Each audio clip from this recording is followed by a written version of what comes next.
Este 2020 que nos revolcó para todos lados, ¿no? Y nos hizo acomodar y reacomodar mes a mes a lo largo de todo el año, desde marzo hasta esta parte en donde tuvimos que transformar, como decimos siempre, todo, absolutamente todo. Actividades, forma de trabajar, forma de relacionarnos, forma de movernos, forma de circular. Muchos se posicionaron más desde el lugar de la pérdida, de las cosas que dejaron de hacer, ¿no? Más que desde la transformación y las cosas que sí ganaron, porque la acomodación, la transformación genera ganar otras cosas, ¿no? En este 2020. Bueno, ¿qué perdimos? ¿Qué ganamos? ¿Cómo hacer un balance de este 2020 según las diferentes ópticas? Vamos a hablar con Diego Quindimil, que es psicólogo egresado de la Universidad de Buenos Aires, es psicólogo clínico, además especialista en recursos humanos, para que nos ayude un poco, ¿no? a despejar en esta ecuación lo bueno, lo no tan bueno. ¿Hay gente que califica cosas malas en este 2020? Bueno, ¿cuál es la visión de este amigo ya de la casa? Porque ya lo hemos consultado en otras oportunidades, a Diego Quindimil. ¿Cómo le va? Paula lo saluda. ¿Qué tal? ¿Qué tal, Paula? ¿Cómo estás? ¿Cómo te va? ¿Cómo anda todo por ahí? Todo bien, Diego. Esto, ¿no? Hacer balance en este año es complicado, pero bueno, es posible. Contanos cómo es tu óptica. Mira, en principio, Paula, lo que vos decías es fundamental poder hacer un balance para poder poner en valor, ¿no? Aquellas cosas que nos fueron bien y aquellas cosas que no nos fueron tan bien. Este fue un año probablemente el más difícil de nuestras vidas en términos generales.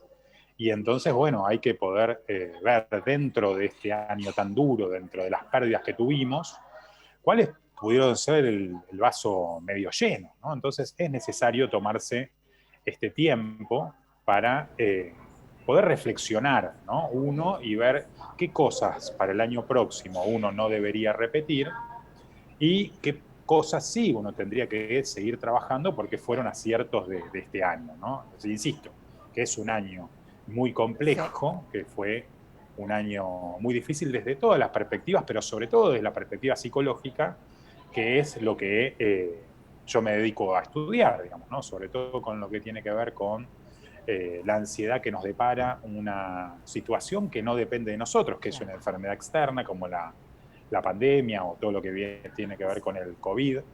Yo para conversar con vos, Paula, me gustó hacer un juego, digamos, ¿no? Para proponerte y A ver. agarré cuáles eran las consultas, ¿no? Las palabras más consultadas en Google en este año. ¿Cuál crees que salió primera? Bueno, COVID o no, coronavirus. ¿Me No te escuchas? escuché bien, perdón. COVID o coronavirus, sin duda, ¿o no? ¿No? Acertaste, te ganaste una caja de alfajores, así que para la próxima vez. La primera fue coronavirus, exactamente, acá en la Argentina. Con lo cual esto, digamos, nos ha impactado de un modo muy fuerte, ¿no? Y, digamos, otra de las palabras que aparecieron tiene que ver con esto de la ansiedad, con el tema del estrés, ¿no? Entonces, con otro de los puntos que aparecieron es el tema del insomnio. Bueno, los más afectados, uno podría decir que son las dos puntas poblacionales, digamos, ¿no? Es decir, los niños y los adultos mayores, que son los que más se vieron afectados en esta situación. Los adultos mayores por ser población de riesgo y los niños porque no tuvieron la posibilidad de encontrarse con otros, de hacer una vida normal en la escuela, digamos, hubo muchas regresiones en términos psicológicos. Bueno, y en el medio estamos todos nosotros los que tuvimos que adaptarnos a un modo de trabajo, ¿no? En pandemia, con, digamos, el riesgo de contagio constante de los esenciales, ¿no? De estos llamados trabajadores esenciales, y aquellos que tuvimos que adaptarnos a trabajar de casa, ¿no? Esto que llegó para quedarse, como hablábamos la vez pasada, de el trabajo híbrido, ¿no? Es decir, de parte trabajando en la oficina, parte trabajando desde distintos lugares que tengas la posibilidad. Diego, en algún momento vos que sos psicólogo clínico, sobre todo lo que fueron las disposiciones de fase uno, el aislamiento, que fue la etapa más dura, en que en algunos lugares fue recurrente, en algunos lugares se prolongó más, en otros menos, pero digo, ¿qué percibiste en esos momentos, ¿no? ¿Qué fue el mayor pico en la conducta humana desde lo psicológico que se registró en esos momentos. Después empezaron las flexibilizaciones y la etapa del distanciamiento, pero en el aislamiento, lo que fue la fase 1, ¿qué fue lo que más se notó? Bueno, mira, lo principal es un estado de ansiedad, ¿no?, masivo, que no permitía, por ejemplo, eh, tener un buen sueño, ¿no? Es decir, la imposibilidad de poder descansar. Entonces había muchas personas que estábamos, ¿no?, es decir, atravesadas por este estado de ansiedad que te genera insomnio y que luego, digamos, podía tener una situación de mayor riesgo que tenía que ver con probablemente llegar a un momento de depresión, digamos, ¿no? Es decir, esto es lo más llamativo. Por eso, ahora, viste que se habla en las noticias de que nosotros estamos mirando Europa, el rebrote, etcétera, estamos muy preocupados, ¿no? Sí. Es decir, nosotros seguimos en un estado de ansiedad. Básicamente, para ponerlo en palabras sencillas, un estado de ansiedad es anticiparse a lo que va a venir de un modo sufriente. Entonces, estamos preocupados por, bueno, y en febrero nos vamos a tener que volver todos a encerrar, ¿no? Viste que ya hay de estos mensajes, ¿no?, en los distintos lugares que van circulando, de que hay que ver si llegamos a febrero para tener que volver a encerrarnos, y eso nos genera una gran angustia. Sin Entonces, duda. volviendo a tu pregunta, Sí.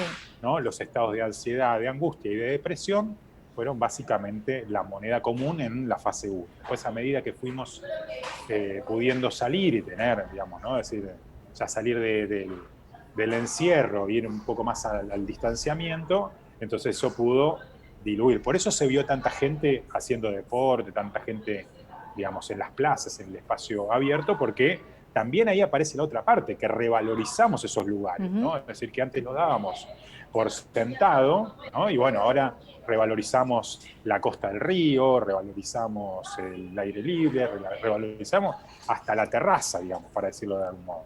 Es verdad.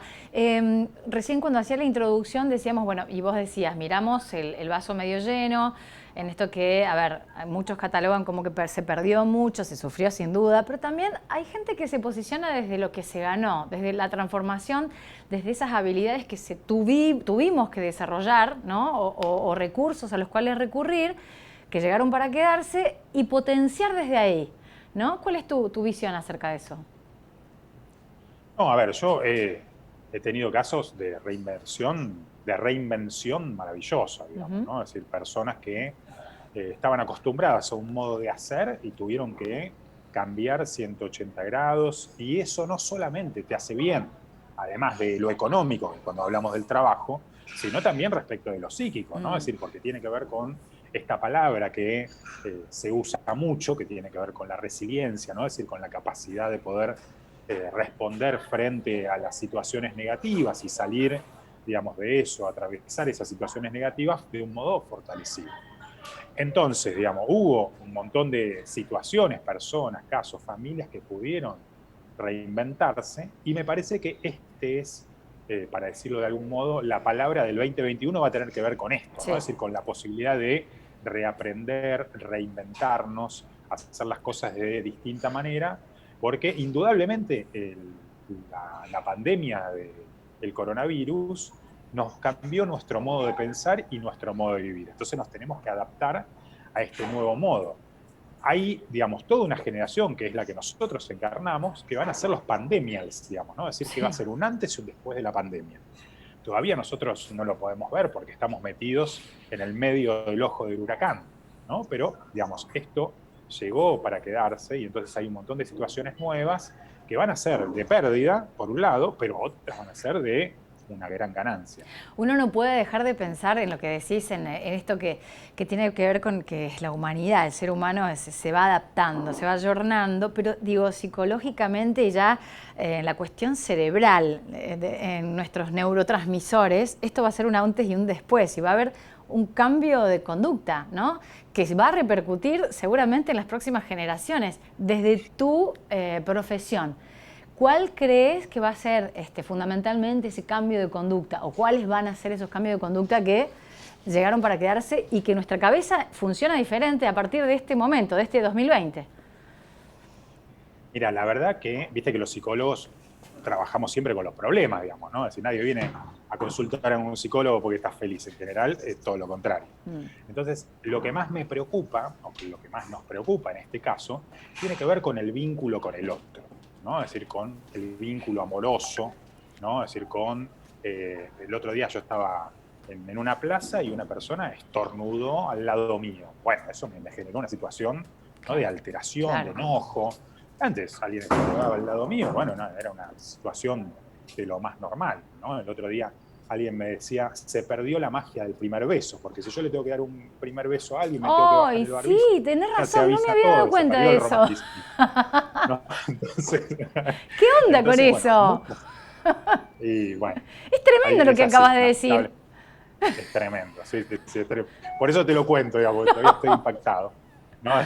Pero bueno, es tremendo, ¿no? Entonces, bueno, así como esta situación tan normal, ¿no?, para nosotros cambió y se perdió esa normalidad, va a haber otras tantas de la vida cotidiana que nos tengamos que adaptar, ¿no? Y entonces esto va a llevar un tiempo, no va a ser inmediato, pero la verdad es que no sé si hay demasiada vuelta atrás. Por eso tenemos que hacer algunos ejercicios para quedar no aislados de los otros, sino tratar de ver cómo nos vinculamos más con los otros, cómo somos más tolerantes, sobre todo ahora que viene, digamos, fin de año, viste que, digamos, en fin de año suceden estas reuniones familiares, pero también suceden estas peleas, estas discusiones, ¿no? Es decir, ya este año perdimos un montón de cosas, tratemos de no perder más, ¿no? Es decir, hagamos todo el esfuerzo posible para no perder más, no perder afectos, no enojarnos, tratar de, digamos, de no caernos adentro de la grieta, viste que ahora se formó de vuelta una nueva grieta con que la vacuna rusa sí y la vacuna rusa no. Bueno, tratemos de hacer puentes, digamos, no grietas, ¿no? Exacto, y en eso de hacer puentes pensaba en esto de la transformación, cómo gestionar las relaciones con el otro, con la otra, ¿no? Y cómo no dejar de parecer fríos, o sea, cómo expresarnos con el distanciamiento, porque sin duda esto que decís, por ejemplo, lo del primer beso, en una primer cita, nosotros ya estamos lejos de esas cosas, pero digo, los adolescentes y la gente que empieza a transitar eso, ¿cómo haces para transformar tu conducta, por ejemplo, el cortejo, pero digo, y así un montón de cuestiones sin ser frío y distante? En nosotros, al menos los latinoamericanos, que tenemos mucho esta cuestión de proximidad corporal, ¿no? Sí, es fuerte. Yo me acuerdo cuando volvió el fútbol en Europa, ¿no? Yo juego al fútbol, digamos, me gusta mucho el fútbol. Cuando volvió el fútbol en Europa, el primer gol que se hizo, ¿no? Es decir, los jugadores ya no se abrazaban y era una cosa como increíble, ¿no? Bueno, como ahora ver los estadios vacíos. Entonces, tenemos que encontrar otros mecanismos, por ahí tendrá que ser a través de la palabra y no a través de lo corporal, tendrá que ser a través de otro tipo de mensajes, ¿no? Viste que nosotros cambiamos el saludo con el codito por el puñito, ¿no? Es decir, bueno, encontrar, digamos, algunas maneras que obviamente no van a ser lo mismo, pero que van a tener que, digamos, tener el mismo significado para poder dar cuenta del afecto que nosotros tenemos para con nosotros.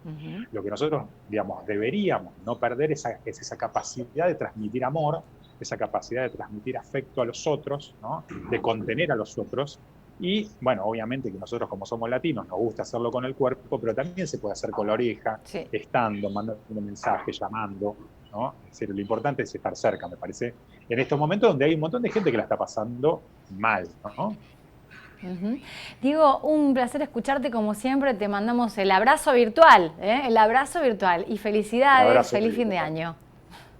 Muchísimas gracias, Paula, bueno, y los invito a que me sigan en el Instagram, que es Contenido Humano, cuando quieran tenemos ahí alguna de estas encuestas que estamos conversando acá. Gracias, Paula, y feliz año para vos y para todo el equipo. Para todo el equipo.